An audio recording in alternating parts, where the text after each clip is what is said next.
In 1857, a small band of Chinese miners set off into a strange and unfamiliar frontier. They were thousands of miles from home, standing at the edge of a jungle which they believed was haunted by vengeful spirits. Somewhere among the trees and the vines, there were rumored to be tin deposits so rich they could make the men wealthy beyond their wildest dreams. So, with no guarantee of success or survival, the miners took a flotilla of rickety boats and headed up the Klang River, as it was the only way through the jungle, the main highway into the heart of Selangor. Each boat carried 10 men, along with the provisions they would need: sacks of rice, tobacco, hard liquor, and most important of all, chests full of opium. Over their shoulders, the miners carried axes, hoes, and other tools essential to their trade. And, because the jungle could be a dangerous place, in their hands they carried muskets, hatchets, and spears. For many of the men, these would have been the only possessions they'd ever owned. As the miners made their way up the river, the jungle grew thicker and wilder around them. With aching arms, they paddled against the muddy water until finally, after several days, they arrived at a fork in the river. Beyond this point, the streams became too shallow to carry the boats any further, so the miners clambered ashore and began unloading their supplies.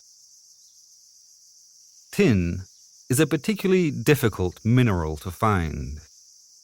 In the jungle of Selangor, it rests several feet beneath the mud, in a coarse black gravel or glistening sand, and leaves no hint of its presence on the ground's surface.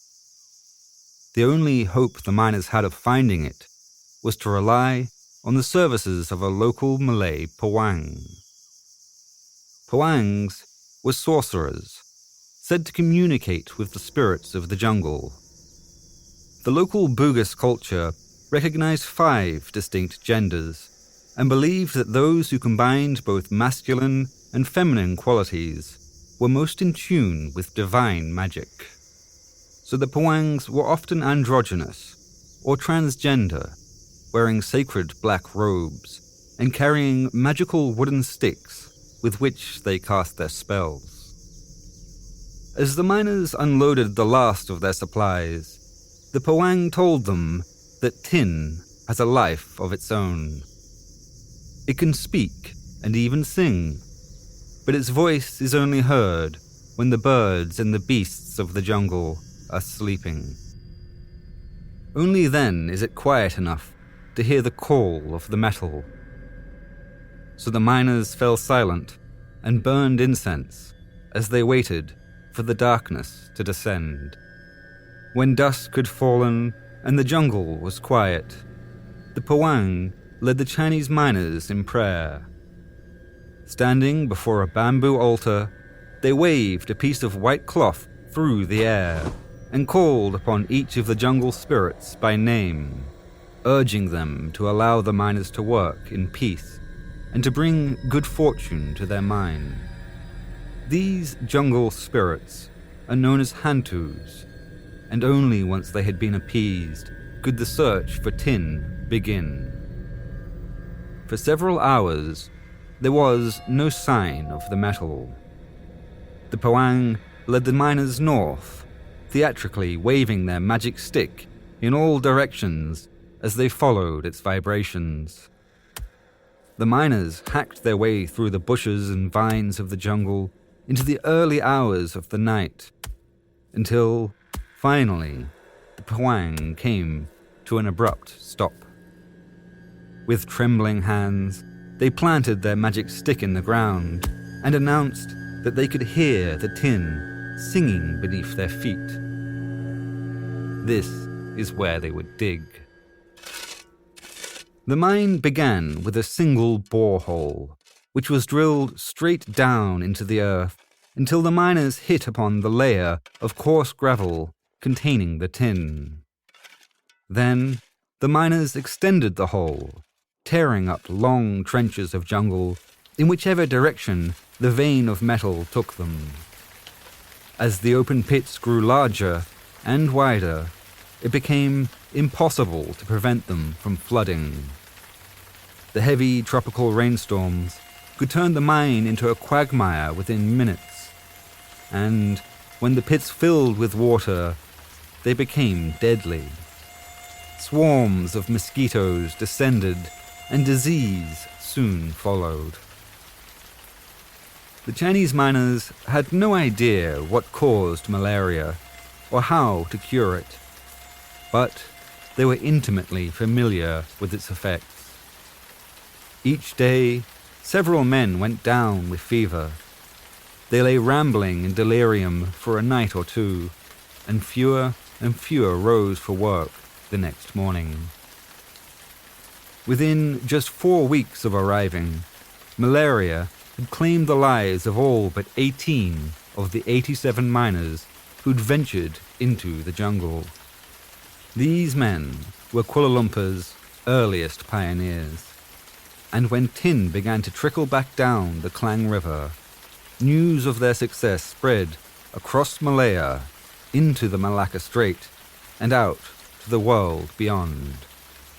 Before long, many more Chinese miners would follow their trail upriver, gather up the supplies of the dead, and continue their work.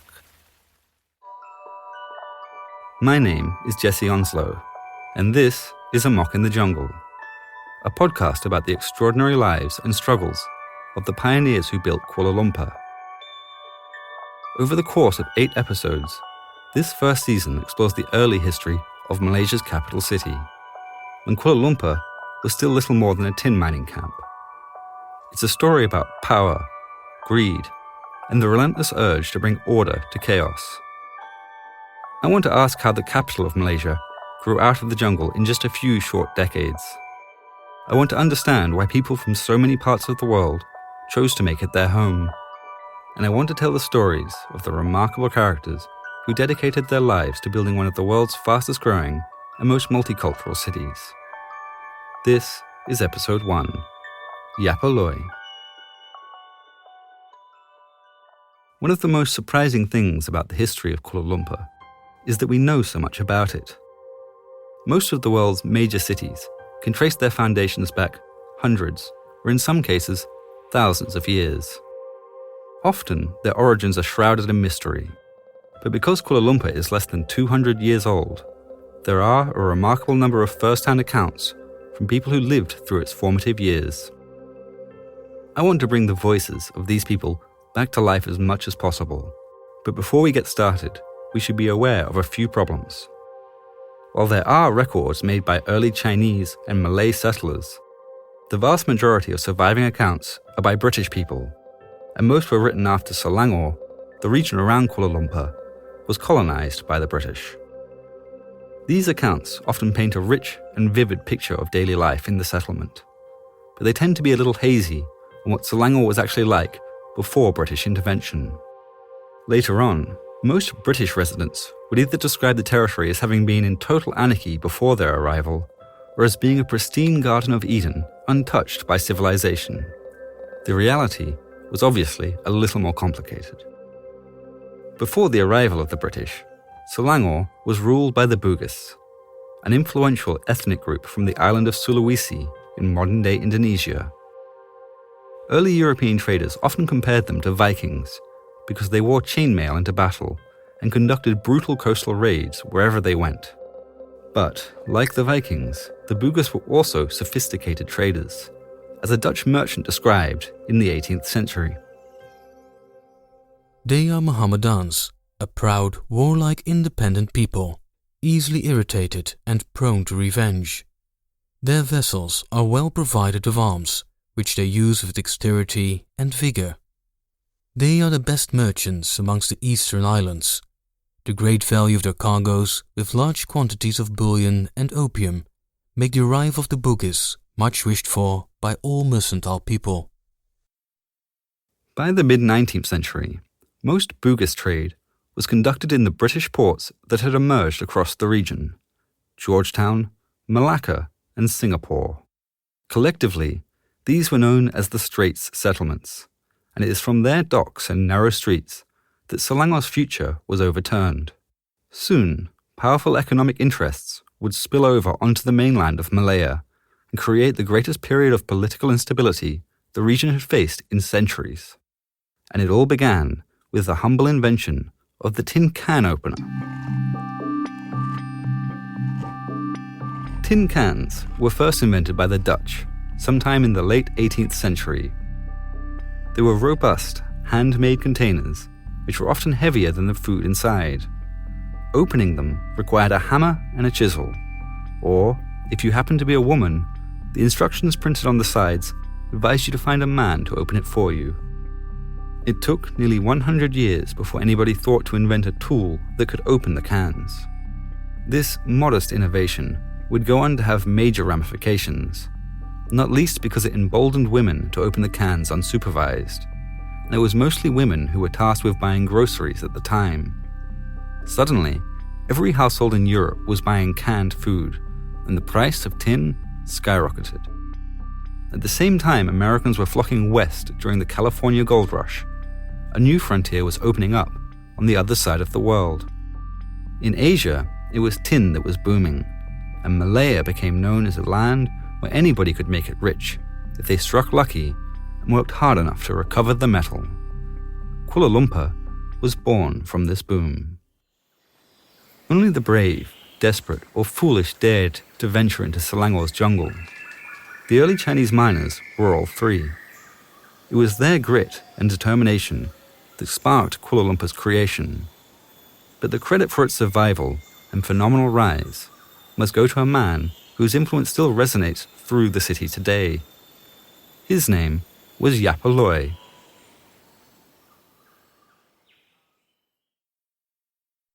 Yapa Loy was born on the 14th of March, 1837, in a rural village within China's Guangdong province. Little is known about his early life, except that his family were poor and that he grew up at a time when the Qing dynasty was collapsing. Famine, civil war, and even the spread of plague were all features of Yapa Loy's childhood, as China was coerced by foreign powers and ravaged by internal conflict. Here is one of the earliest written descriptions of Yapa Loy. He was not very big or tall, but when Yap Aloy spoke, his voice boomed. His temper was like fire, and he had the strength of an elephant. On his forehead, between his eyebrows, there was a scar that resembled the Chinese character for man, which was the result of a childhood accident. At the age of 17, when stories of the Great Tin Rush were at their height, Yapa Loy joined one of the largest migrations in human history, a desperate 2,000-mile voyage from China to the British Strait Settlements. He landed in Malacca, and it wasn't long after arriving that Yapa Loy fell in with the Chinese secret societies. These criminal enterprises were similar to the Italian mafia in the United States, engaging in all forms of smuggling, extortion, and illegal trade, while protecting their members from rival gangs and the law. Because many of the refugees fleeing China could not afford their tickets, the secret societies covered their costs on the agreement that the men would be sold off as cheap labor when they arrived. Often, they were sold straight back into service for the secret societies that had trafficked them. The secret societies had long since been outlawed back in China, but they thrived in the British Strait Settlements. Instead of banning them, the British turned a blind eye to their criminal activities in exchange for their cooperation in policing the influx of Chinese migrants. As a result, there were dozens of secret societies operating in the British ports. The largest and most powerful was the Gi Hin, and their greatest rivals were the Hai San. Initiates were made to pledge allegiance to their fellow clansmen and were sworn to secrecy about the society's activities. Because of this, very little is recorded about how the secret societies operated. There is, however, a remarkable account written by a Malay journalist named Munshi Abdullah, who managed to sneak into one of their initiation ceremonies. Inside the hut, I could see the men under the light of 100 lamps. They were gathered together eating, drinking liquor, and smoking opium.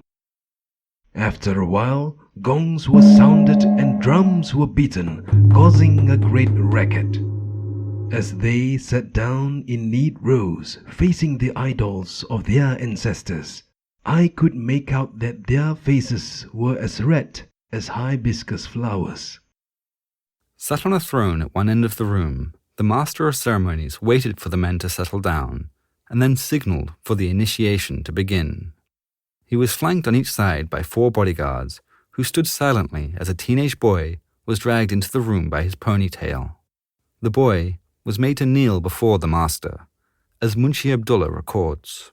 His hair was dishevelled, and he wore no shirt, only a pair of trousers. His head was bowed low to the ground, while the master's men shouted and brandished their swords at his neck. Then all fell silent, and not a word was spoken.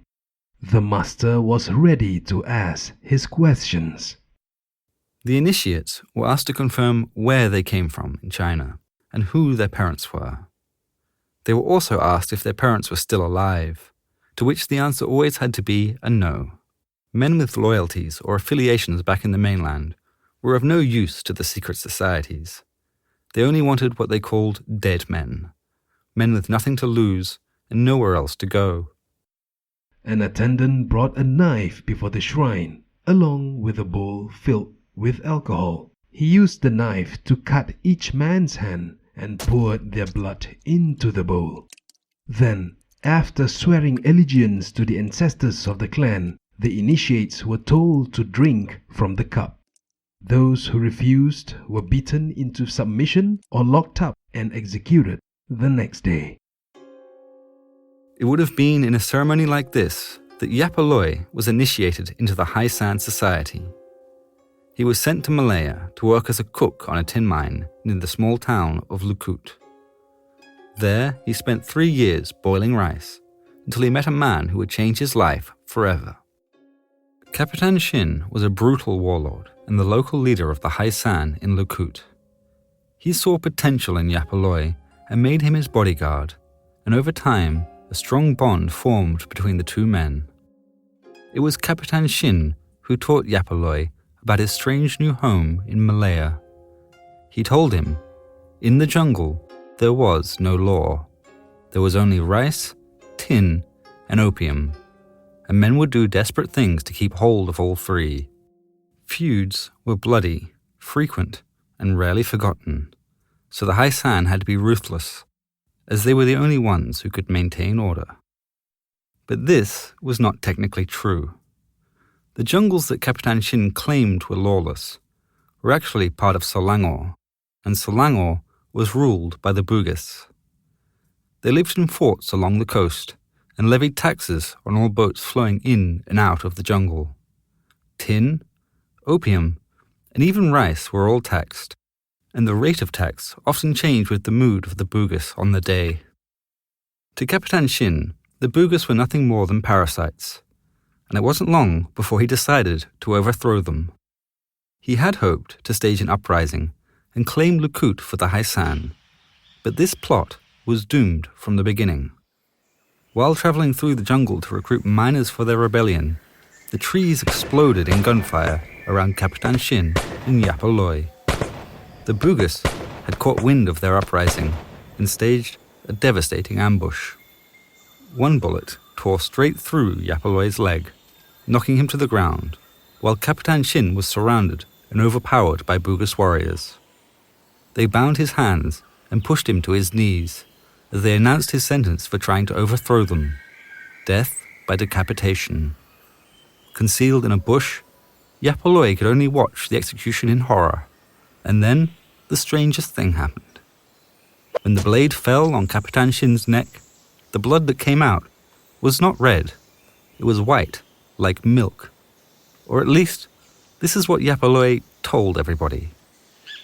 He was discovered half dead the next morning by a group of Chinese miners who'd come searching for survivors. As they treated Yapaloy's wounds, he told them of Capitan Shin's execution and of the white blood that he'd seen with his own eyes. Then, Yapaloy told them there was only one explanation for this supernatural event. Capitan Shin can't have been an ordinary man. He must have been a divine being. The Bugis had killed a living god. Whether the story of the white blood is true or not, it would go on to become a powerful myth that is still retold in Kuala Lumpur today. Yapaloy used the idea of Capitan Shin's divinity to rally the Haisan against the Bugis in a bloody war that took on religious significance for the Chinese miners. Over the course of 6 months, thousands of lives were lost on both sides of the fighting. In the end, when a truce was finally called, there were no winners, only exhausted survivors, and the once thriving tin mines all lay in ruin. Yapaloy had emerged as a powerful leader among the Chinese miners, but with the war over, he saw no reason to remain in Lakut. He'd heard rumors of rich tin deposits deep in the jungle of Selangor and was eager for a new beginning. Yapaloy abandoned the life that he'd known and travelled north to the place where he'd really make his name, a small mining camp that the locals called Kuala Lumpur. By the time of Yapaloy's arrival in 1862, Kuala Lumpur was already a small but thriving trade camp. The name Kuala Lumpur means muddy confluence and refers to its position at the junction of two rivers. The same fork in the river where the first miners unloaded their supplies before following the Pawang into the jungle. The camp started on the east bank of the Klang River, with 2 rows of shanty houses lining a single street. Then a central market was built, where several brothels plied their trade, and a large open-air shed served as a gambling hall. This market was called Maidan Pasar, and it was here the miners came to spend what little money they earned as the tin was packed onto rafts to be shipped downriver. One of the first people Yapaloy met was a Malay man named Sutam Puasa. Like the Chinese miners, he too was a refugee, though he came to Selangor from Sumatra, an island that is today part of Indonesia. He had been living in the jungle, close to where tin was first found, and had realized that the miners would need a regular supply of tools, opium, and rice. It was Sutam Puasa who saw the potential for a trade camp on the Klang River, and because of this, he is today recognized as the founder of Kuala Lumpur. After arriving, Yapaloy quickly established himself as one of Kuala Lumpur's most influential men. He purchased 2 tin mines and opened a Chinese medicine store in Maidan Pasar. He also got married and built a shrine to commemorate his murdered mentor, Capitan Shin. Kuala Lumpur was little more than 4 years old and flourishing, but it wasn't long before war once again broke out around Yapaloy. Just like Lakut, Kuala Lumpur was also Bugis territory. They lived near the mouth of the Klang River in a town simply called Klang. From there, the Bugis controlled all traffic flowing in and out of the jungle and dictated the prices paid by those in Kuala Lumpur. But unlike in Lakut, where an uprising was sparked by the Chinese miners, control over Kuala Lumpur was challenged by one of the Bugis's own chiefs. Raja Mahdi was a charismatic Bugis trader who made his fortune selling opium. The title Raja is reserved for Malays of noble birth and brings with it certain privileges. Raja Mahdi, for example, was exempt from paying taxes, which meant he could import opium cheaper than anybody else. This made him incredibly popular in Kuala Lumpur, but less well-liked in Klang, where the tax collectors felt he was abusing his privileges. One day, as Raja Mahdi passed through Klang, the tax collectors searched Raja Mahdi's boat and seized 2 chests of opium. When he tried to explain his exemption, they told him that his status as Raja was no longer recognized, and then sent him on his way. This was a humiliating episode for Raja Mahdi, and when he returned to Kuala Lumpur empty-handed, his customers were not happy. The early withdrawal symptoms from opium resemble the common cold or flu. Within 12 hours of taking their last hit, addicts become achy and tense. Their noses run and they start sneezing. After 24 hours, violent diarrhea and vomiting set in, and are soon followed by an intense throbbing pain that radiates through every bone in the body.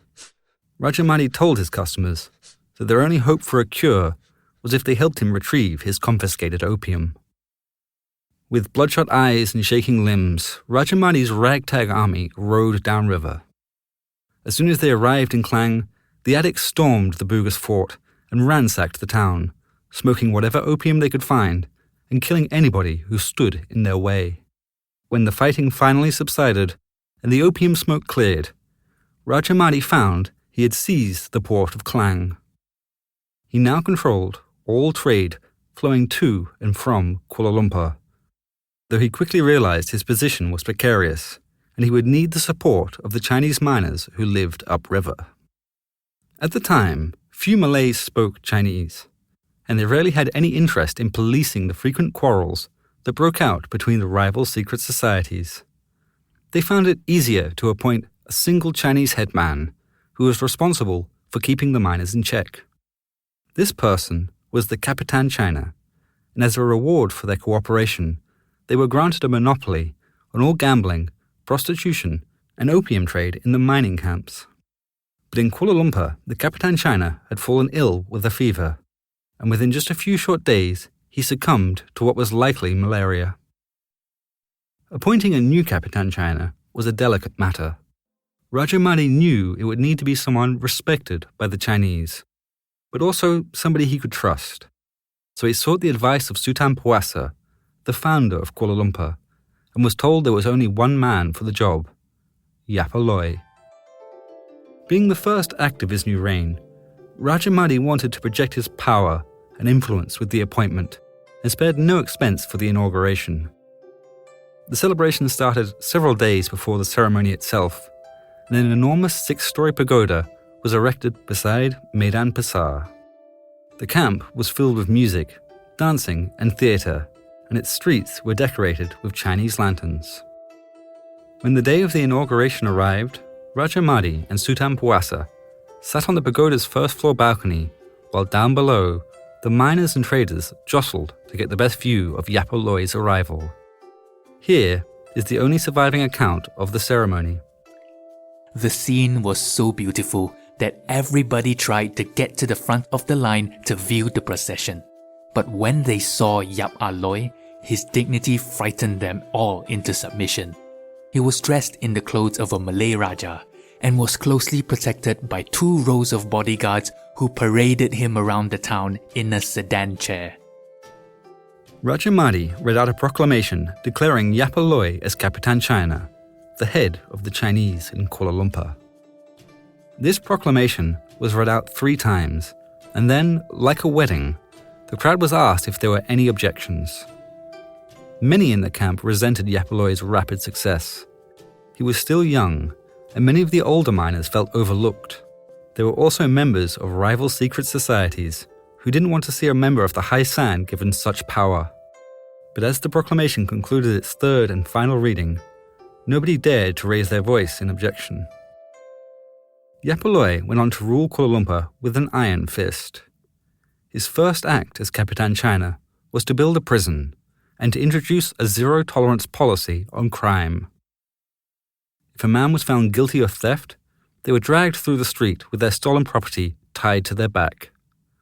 If they committed a second offence, their ear was cut off.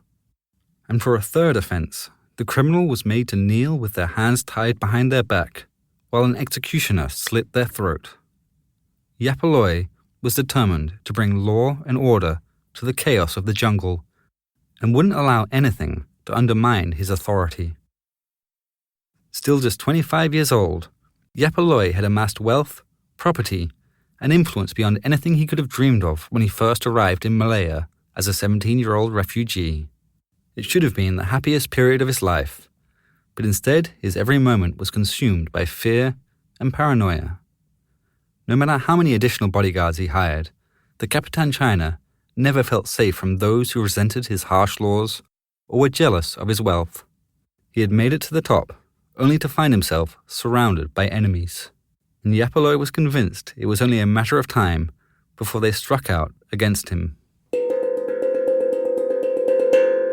During the early days of his rule, Yapaloi's closest friend was a Chinese miner named RZ. RZ was a fat, old man who enjoyed drinking rice wine. He was a gentle figure whose mild manners earned him the nickname Sweet Potato among the rough-and-tumble miners. When times were tough, Sweet Potato RZ was the friend who opened a bottle of wine, cracked a joke, and reminded Yapaloi to enjoy life and to see the best in people. Sweet Potato RZ lived in Selangor's other major mining camp. Kuala Lumpur was primarily a high sand camp, but their bitter rivals, the Gyi Hin, were also mining for tin around 15 miles to the north, at a place called Kanching. And though RZ was high sand, he lived among the Gyi Hin in Kanching. Every Chinese New Year, miners from both camps celebrated together in Kuala Lumpur. It was always a turbulent event, as the streets were filled with drunken merriment and people set off firecrackers, gambled all night, and shot fireworks into the sky. It was also a time when tensions ran high between the secret societies, and in February 1869, when the New Year's celebrations were at their height, these tensions spiraled out of control. The trouble began when a man named Chong Chong rode into camp. He was an old hand, one of the earliest miners to arrive in Kuala Lumpur. He was also one of Yapaloi's greatest critics, as he was bitterly jealous not to be appointed Capitan China himself. Chong Chong, along with around 20 of his friends, had come from Kanching and headed straight to the gambling shed in Medan Pasar, where they got very drunk and lost a lot of money. When the last of his money had been gambled away, Chong Chong's resentment towards Yapaloi grew into a murderous rage. Though somehow, despite his severe inebriation, Chong Chong realized it would be suicide to openly attack the new Capitan China. Even if he and his friends were successful, the assault would likely turn the entire camp against them. They needed to be smart, so they devised a cunning plan. They would kick up as much trouble as possible. Then, when Yapaloi tried to arrest them, they'd strike out in self-defense. It was a truly terrible plan that wouldn't have worked even if they were sober.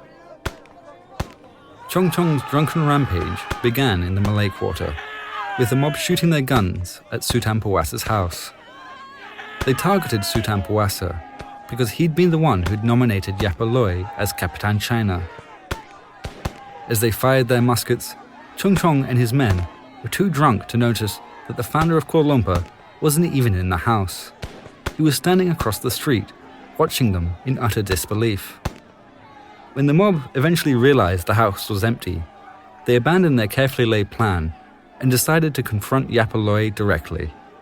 They stood outside his house, shouting insults and threatening to start a fire if he didn't come out to fight them, though Yapaloi was largely unconcerned by these antics.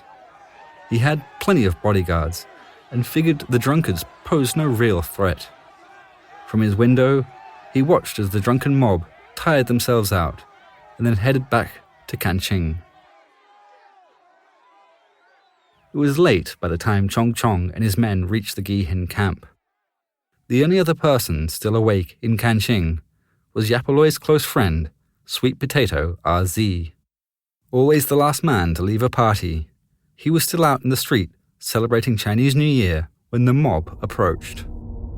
They knew how close RZ was to Yapaloi and decided that he was their opportunity to send a message to the Capitan China. When the mob confronted RZ, he did what he always did when faced with adversity. He offered the men wine and started cracking jokes. For a while, this actually seems to have worked. The mob hated RZ, but they couldn't deny that he was very funny. They took his drink and relaxed for a while. Then when they seemed to have finally let their guard down, RZ picked his moment to sneak away. He grabbed his horse and headed through the jungle towards Kuala Lumpur. The next morning, Yapaloi was woken by the sound of an animal. Looking outside, he recognized RZ's horse, untethered and neighing. When he couldn't see any sign of RZ, he knew something was wrong and rushed to tell Sultan Puasa. Together, they formed a scouting party and headed north to Kanching. It wasn't long before they found their friend's mutilated remains. Sweet Potato, RZ, had been hacked apart and left for the wilderness to consume. This was the second close friend Yapaloy had seen murdered since arriving in Malaya. First, he'd lost Kapitan Shin, the man who taught him how to fight and survive in the jungle. Now, he'd lost RZ, the man who taught him how to succeed in the camp and build a prosperous life. These deaths haunted Yapaloy until his own dying day. He began talking to the spirits of his two dead mentors and often prayed to them for guidance. In death, Kapitan Shin and RZ became a part of Yapaloy, like a devil and an angel on each of his shoulders. RZ was a symbol of compassion and humility, while Kapitan Shin was a symbol of vengeance and fury. In the months that followed, it was Kapitan Shin's voice that boomed loudest in the ears of Yapaloy. Kuala Lumpur's troubles were only just beginning. My name is Jesse Onslow, and I'd like to thank you for listening to Amok in the Jungle. The voice actors in this episode were Melle van der Pol, JJ Yu, and Luke Skypixel. This episode was recorded by Kit Lee at Vine Music Studio, with music and post-production by Wendy Graham. You can follow me on Twitter at Jesse Onslow, or join the Reddit community at Amok Podcast. This podcast is made available for free and without ads, which means I can only keep making it with your support. If you're able to make a donation, please consider subscribing to my paid newsletter at amokpodcast.com. By subscribing, you'll get access to maps, archive photos, and other extra content.